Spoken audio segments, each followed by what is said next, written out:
അസ്സലാമു അലൈക്കും വറഹ്മത്തുള്ളാഹി വബറകാതുഹു.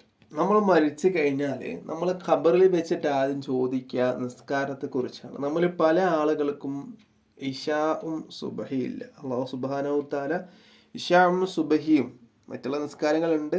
ഇതിൻ്റെ കൂട്ടത്തിൽ ഇശാഉം സുബഹിയും നിത്യമായി നിസ്കരിക്കാൻ അല്ലാഹു നമുക്ക് ഏവർക്കും തൗഫീഖ് നൽകട്ടെ.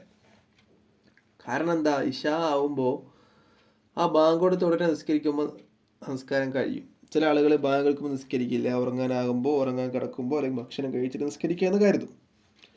അപ്പോഴത്തേക്ക് നമുക്ക് ഉറക്കിൻ്റെ മസ്ത് പിടിച്ചിട്ട് പിന്നെ രാവിലെ എഴുന്നേറ്റ് നിസ്കരിക്കാം, സുബഹിൻ്റെ തൊട്ട് മുന്നേ എഴുന്നേറ്റ് ഇശാ നിസ്കരിക്കാം, അതിനുശേഷം സുബഹി നിസ്കരിക്കാം എന്നൊക്കെ കരുതും.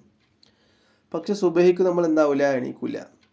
അപ്പം അങ്ങനെ പല ആളുകളുടെയും ഇശാവും സുബഹിയും പോകുന്നുണ്ട്. ളുഹറും അസറും മഗ്‌രിബും നിസ്കരിക്കുന്ന ആളുകളുടെ ഇശാവും സുബഹിയും പോകുന്നുണ്ട്. അല്ലാഹു അതൊക്കെ നിലനിർത്താൻ, 5 വഖ്ത് നിസ്കാരം നിലനിർത്താൻ നമുക്ക്